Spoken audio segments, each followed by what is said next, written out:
Hi subscribers.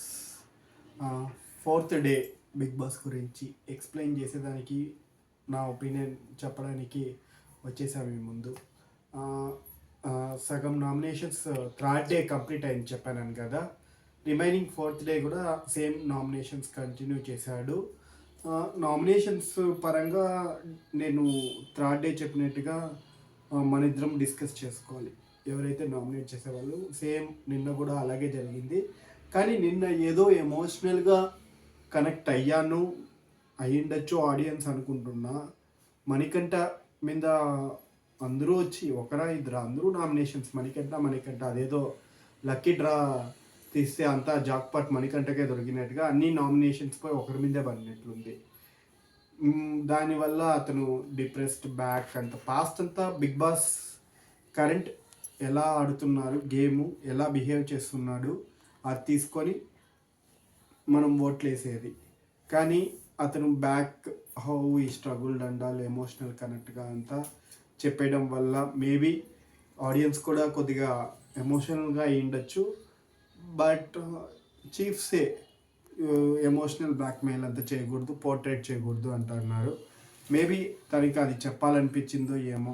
మళ్ళీ అది ఆ ఇష్యూ అయిపోయినాక, నామినేషన్స్ అయిపోయినాక మేబీ ఎంతమంది సీరియస్ తీసుకున్నారో నామినేషన్స్, ఇలా ఆడాలి అలా ఆడాలి అనేసి నాకేం కనపల్లా.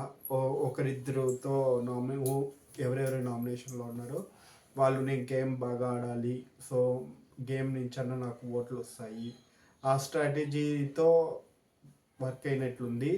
అండ్ ఇతను నేను చెప్పాను కదా, so much like sad movie లాగా ఎమోషనల్గా అయిపోయాడు మణికంఠ. అది ఎపిసోడ్ని చూసి బిగ్ బాస్ కూడా చలించినట్లున్నాడు. పిలిచినాక మణికంఠని లోపలికి పిలిచాడు. మళ్ళీ నాకు వచ్చినది అది చూస్తుంటే లుక్స్ ప్రకారంగా విగ్ వేసుకున్నాడు అనేసి, నార్మల్ హెయిర్ స్టైల్లో ఏమో. మేబీ అతను చెప్పేదాన్ని బట్టి ఓకే నేను వచ్చాను ఇక్కడ ఫెయిల్ అయిపోతే బయట పోయి ఎలా ఫేస్ చేయాలి నా వాళ్ళని అందరినీ, నన్ను బ్లేమ్ చేయకూడదు కదా అనేసి పాస్ట్లో 2.5 years అదంతా చెప్పాడు. కానీ అతని ఫ్యూచర్ కూడా భయపడుతున్నాడు, ఓకే ఫెయిల్ అయిపోతే ఏమి అనేసి. చూడండి, బిగ్ బాస్ అనేది ఒక షో, రియాలిటీ షో. జస్ట్ మనం ఉండొచ్చు ఉండకపోవచ్చు. మేబీ మంచి ప్లేయర్స్ కూడా మధ్యలోనే డ్రాప్ అయిపోయినారు. విన్నర్ ఒకడే బాగా ఆడాడు అని చెప్పలేము. మేబీ లాస్ట్ ఇయర్ విన్నర్ కూడా మేబీ అదర్ సపోర్ట్స్తోనే వచ్చిన్నాడు. లాస్ట్ ఇయర్ విన్నర్ కూడా అతను కూడా ఫస్ట్లో స్ట్రగుల్ చేశాడు.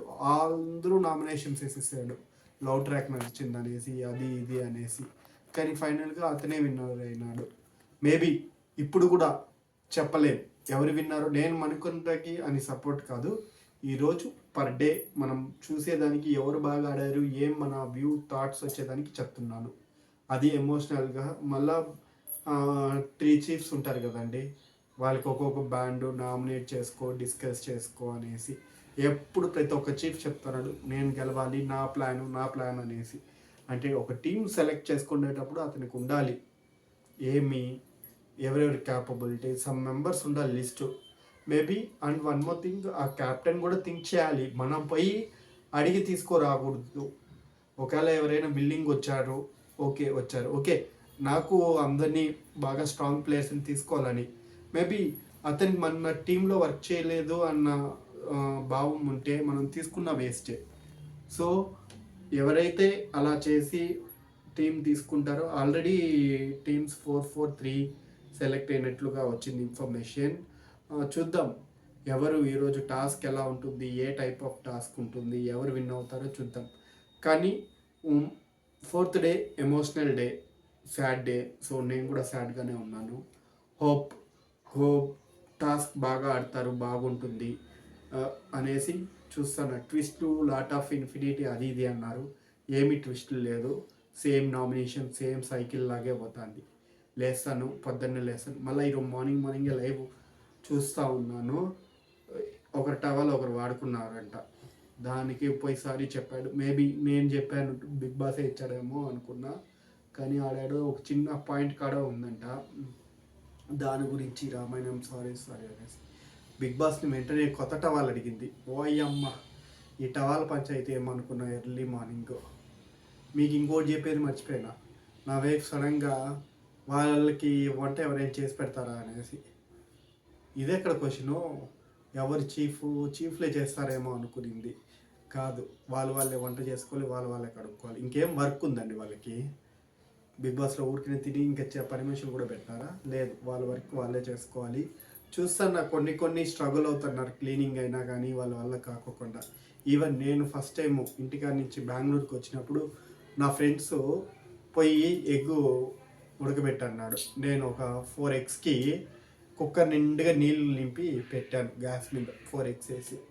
అప్పుడు మధ్యలో నా ఫ్రెండ్ వచ్చాడు. ఏమొచ్చి చూశాడు, పై నుంచి కింద చూసినాడు. 4 ఎగ్స్కి కుక్కర్ నిండుగా నీళ్ళు పోసి పెట్టినావా అనేసి. అప్పుడు స్టార్ట్ అయింది నా బ్యాచిలర్ జర్నీ, కుకింగ్ లైఫ్ అండాలి.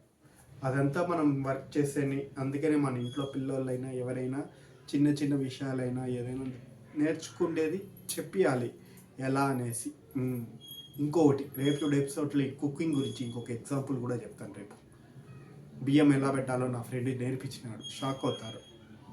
అది చూడాలి అంటే రేపు ఎపిసోడ్ చూడాల్సిందే. బాయ్. ఈరోజు టాస్క్ కదా, చూద్దాం. బాయ్.